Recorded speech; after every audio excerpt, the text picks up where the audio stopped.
Welcome students of Dr. B.R. Ambedkar Open University. Today's course Financial Management. Under Financial Management subject, we are going to discuss Unit 8, which consists of capital structure. Now, in the previous unit 7, we have discussed sources of finance. Now, here in the capital structure, whatever the amount of money or the financial resources which we have to mobilize, but the combination is how much. Here we have to decide as a finance manager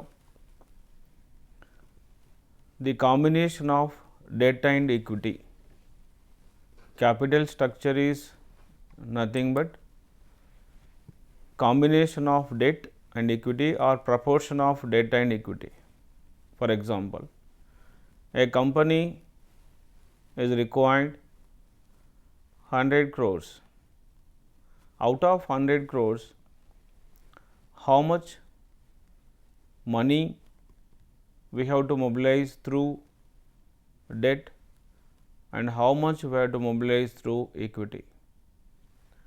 Now, this proportion of debt and equity is called capital structure. Students, we will also have another concept which is called financial structure. In financial structure, the short term funds also included, but in the case of capital structure, we will go by the long term funds in the form of debt and equity. But in the case of financial structure, we will consider long term as well as short term funds which are required for the investment.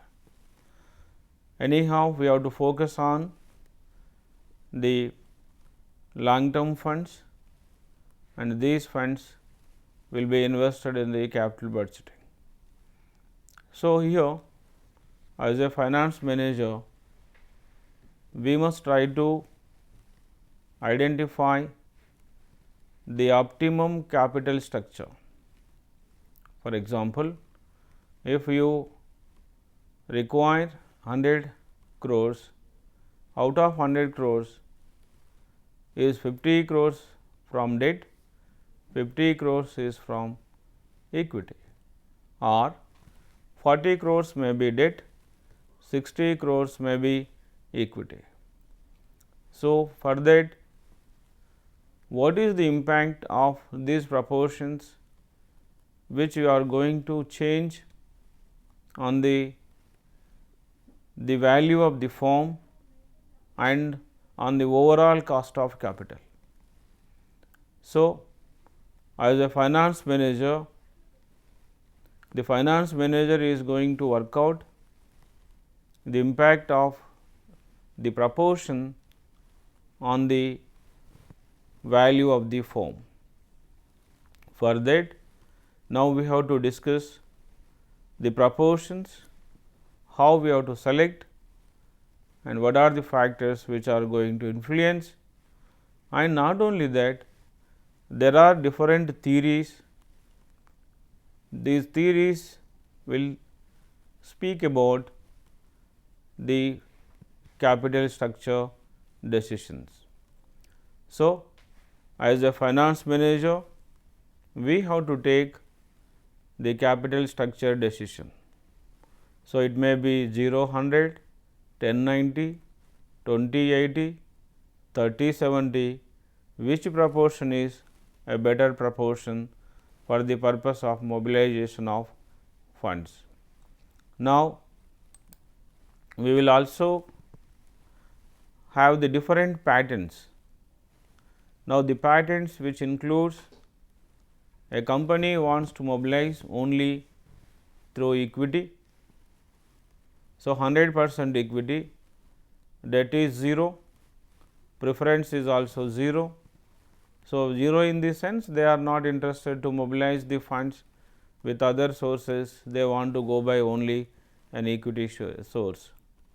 Now, not only that, a company which will goes with debt and equity, and we will also have another proportion, or the alternative is that debt, preference, equity. So, like this there are different options. Now, the alternatives which we have to consider, based on the alternatives, now what is the impact which is there on the value of the firm. So, there are key factors which we have to consider. Now, the key factors are the financial leverage. Now, not only that, the cost of capital which we have already discussed, the interest which we have to pay on the debt financing, the dividend which we have to pay on the equity financing, the preference dividend we have to pay on the preference capital. Now, not only that, some of the companies they do not want to lose their control, means the promoters want to hold the much more control. Now, in that case they will go by equity. Now, you also accept the dilution of the ownership. So, now you can mobilize the funds not only with equity, you can also mobilize through debt. So, debt equity is talks about the ownership. Now, equity is only talks about the ownership. If more equity shares you will take, now this is diluted. If equity is less and debt is more, now the concentration of control or the power is there within few hands. Now, with this there are the different factors which will influence the capital structure decisions. That is why we will call it as determinants of capital structure. Now, the determinants of capital structure is in the form of, we can also go with the strategic considerations. There are certain strategic considerations. Now, strategic considerations in the form of industry life cycle. Now, not only that, the number of years of completion of the company which is promoted and agency cost. Not only that, the company characteristics, the type of product which they are producing, and the period which is required to produce a particular product, and it will generate the revenue to the company. For example, a company is a shipbuilding company. Now, in the case of a shipbuilding company, the product in the form of a ship will takes much more time. Now, we require more capital for the investment or for the manufacturing of a ship, but the period you require more to recover the money in the form of selling the ship in the market. Now, certain products requires less time, you will convert into the revenue within a short period of time. So, in that case they requires less amount of capital.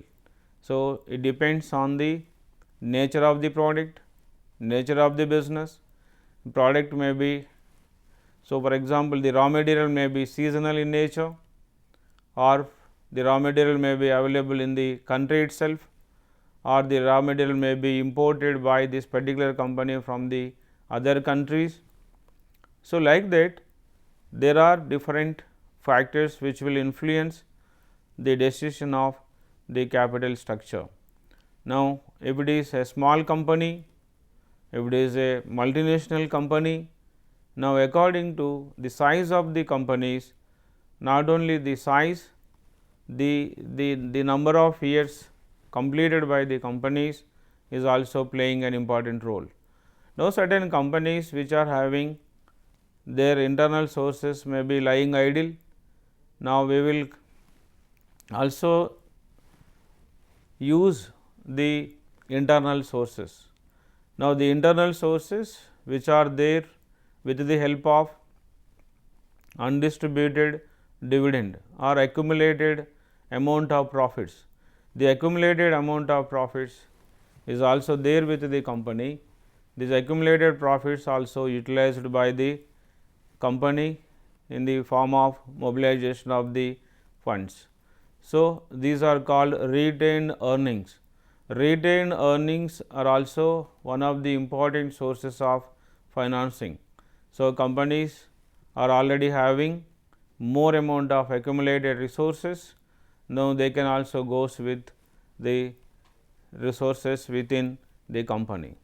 Now, like this, the availability of the funds in the country or availability of the funds in the at the global level, or the cheaper funds which are available in different countries. Now, with that also they will mobilize the funds from the various nations, various sources, destinations, etc. So many number of factors which will influence the proportion of debt and equity. Now, some of the important factors are the determinants which we have already discussed, but it depends on the nature of the industry also, or not only that, if it is a manufacturing company or a service rendering company, which will also influence, right. So, the money which we have to mobilize, the proportion of debt and equity which we have to mobilize from the market. Now, ultimately we have to focus on the optimum capital structure. Now, what do you mean by optimum? So, optimum in this sense, the proportion of debt and equity, the proportion of debt and equity which will offer the higher the value to the company and lower the weighted average cost of capital. Now, you must try to find out at what proportion of debt and equity the value of the firm is higher and the overall cost of capital is lower. Now, with the help of this calculation, now you can also try to find out the optimum capital structure. So, as a finance manager, now we have to focus on the maximization of the wealth of the company. Not only that, the value of the firm must be higher, the minimization of the cost of the company, which is called the overall cost of capital or the weighted average cost of capital should be lower. Now, not only that, the market share value or the capital market capitalization of the company must be increases. Now, not only that, even a fair value must be offered to the shareholders. So, based on the performance of the company, the performance is also now depends in the form of the proportion of debt and equity.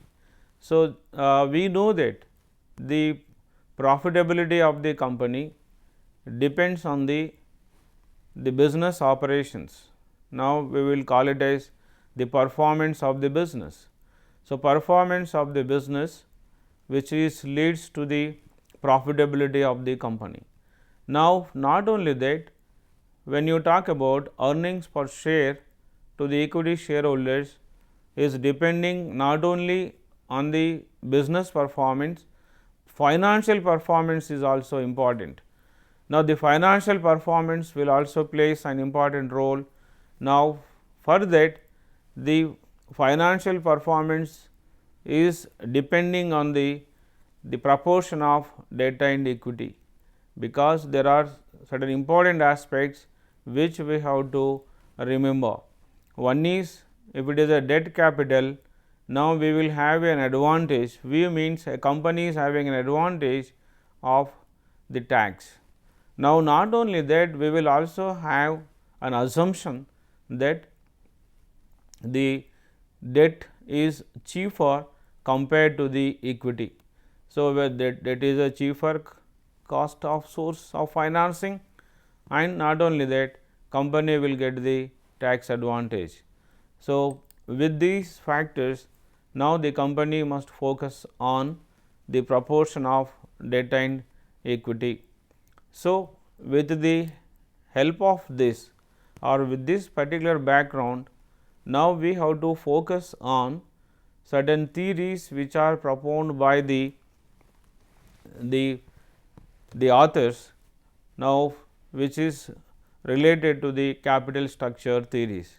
So, capital structure theories are classified into relevant theories, irrelevant theories, and not only that, neutral theories. So, what do you mean by a theory of relevance and a theory of irrelevance? So, theory of relevance means the proportion of debt and equity is going to influence the value of the firm and the overall cost of capital. That is why we will call it as relevance theories. So, capital structure is very important aspect in influencing the value of the firm. So, that is why the proportion is going to play an important role. So, what is the proportion of debt and equity? That proportion must offer higher the value and lower the cost. So, that is comes under relevant theory. So, here relevant theory, one important theory which is prescribed in the syllabus is that net income approach. Now, the second important theories which comes under irrelevance or irrelevant theories, theory of irrelevance. So, theory of irrelevance talks about the proportion of debt and equity is not going to decide, is not going to influence the value of the firm and overall cost of capital. Now, the value is not depending on the capital structure. Now, that is why under the irrelevance there are two important theories are there here. One is net operating income approach and another is Modular and Miller approach, which is also called approach. These are the two important theories focused on irrelevance. So, these two theories talks about proportion of debt and equity is not that much important. So, the another important theory which is a midway between relevance and irrelevance, we will call it as a neutral theory or neutral approach. The neutral theory or neutral approach which is also there and discussed with the help of traditional approach. So, we will also have another important theory which is called a traditional approach. Now, these are the four important theories we are going to discuss now. Now, before going to discuss these standard financial theories under capital structure, now we have to focus on first assumptions of the capital structure theories. All the standard financial theories are framed based on the certain important assumptions. Here also we have to focus on the assumptions which are very much related to these theories. The first important assumption is firm uses only two sources of funds. So, what do you mean by that? The company which is going to use two sources of financing. One source of financing is debt, the another source of financing is equity. So, this is an important assumption. The assumption is that only two sources are there. These two sources are, one is debt capital, another is equity capital. And second important assumption is there are no corporate taxes. Now, the companies are not going to pay any tax on their amount of profits or the income which is generated by the companies. This is an assumption. Now, according to this assumption, here we are not going to consider under these theories. Now, the dividend payout ratio is 100%. Whatever the amount of profit which is available to equity shareholders, now this amount 100% will be distributed among the all the equity shareholders, now according to the availability of the profits to the equity shareholders. So, nothing is retained in the business. There are two concepts we have, payout ratio and retention ratio. Payout ratio is 100 means retention ratio is 0. So, company is not going to retain any amount of money. Now, the other assumption is the firm's total financing remains constant. Now, the amount of the finance which is very much constant. Now, the firm's operating profits, that is EBIT, earnings before interest and tax, are not expected to grow. So, means that if you take the EBIT is 1 lakh, that 1 lakh is as it is, and you can go with different proportions of debt and equity. So, the EBIT is not grow. Now, according to this assumption, we will consider a constant amount of earnings before interest and tax. The business risk is remained constant. So, we are going to take a business risk is a constant, and whatever the risks which are there to the company in the form of a business to operate a business, this is also not going to change. Now, the firm's total assets are given and do not change. Whatever the total assets are there to a firm, these assets are not going to change, and the firm has the perpetual life. A firm which is having a continuous life, the company is going to sustain in the long run also. With these important assumptions, the theories which are framed by the different authors. Now, we will have the important theory. The first theory is net income approach. Now, the net income approach comes under relevance theory. Relevance theory says that the proportion of debt and equity is going to influence the value of the firm and the overall cost of capital. So, as for this approach, so what we have to do? The as maximum amount of debt as possible, you must borrow from the market. So, the higher the debt which we are going to use, now the value is also going to increase. For example, if you use 2 lakhs debt, 3 lakhs debt, 4 lakhs debt, 5 lakhs debt like, or even you can go by crores also, millions also. But the thing is, if the debt is increasing, so whatever the total value is there, out of that the total amount of money which you want to mobilize, which is constant, but the proportion of debt is increasing. Now, the value of the firm increases and the overall cost is going to decrease. Now, this is the important approach which is propounded based on the theory of relevance. So, the EBIT or earnings is equal to net income divided by cost of equity. So, we will go by consider the cost of equity, overall cost of capital, cost of debt. So, cost of debt is less than cost of equity, and the overall cost which is going to decrease when you are using more and more amount of debt. So, this is the first theory, and come to the second theory which is called net operating income approach.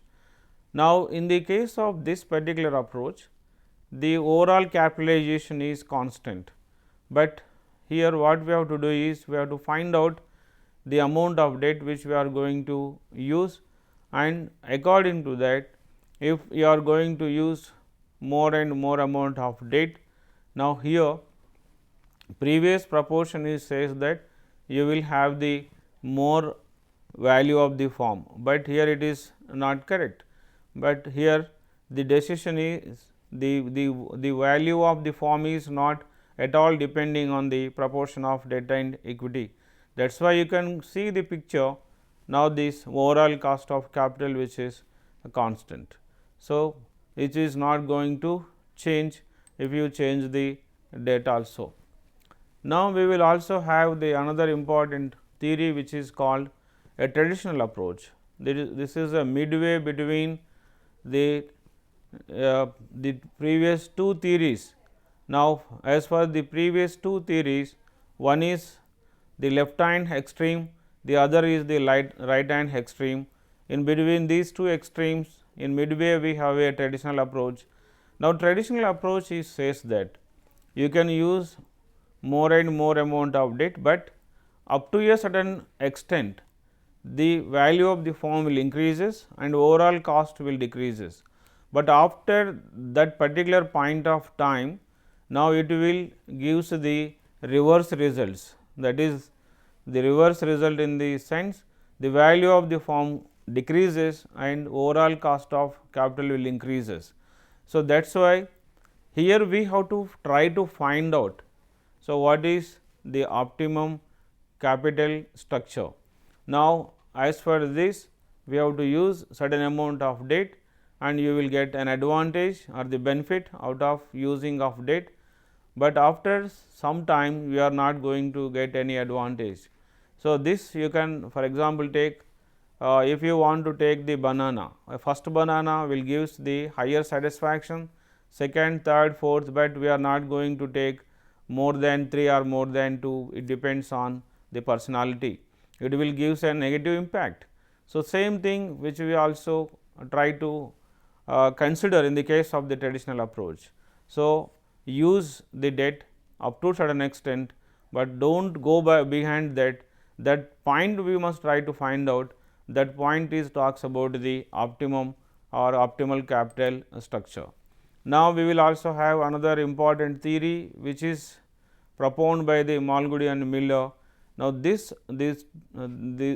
particular approach now talks about the corporate tax, when corporate tax are there, when corporate taxes are not considered. Now, anyhow this is also an irrelevant theory and it will also similar to the net operating income approach. So, if these are the important theories which is going to speaks about the value of the firm and the overall cost of capital. So, in the case of this particular approach, the arbitrage process is very important. With the arbitrage process, now the levered and unlevered forms or the total forms are classified into levered form and unlevered form as per the approach. So, levered form is that a form which is using a debt capital, unlevered form means a form which is not using a debt capital. So, based on that the investors are jumping or shifting from one company to the another company based on if they are going to get the advantage.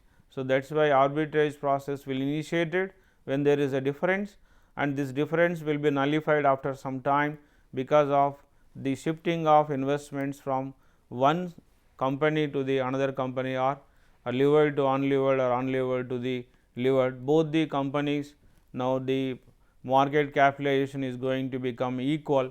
Now, this shifting will stops. So, with this discussion now we have to conclude what is the essence of this particular unit. The essence of the unit is that if a company is going to mobilize the funds will be mobilized, but the funds will be mobilized in which form? Is it only equity form, is it only debt form or is it a combination of debt and equity?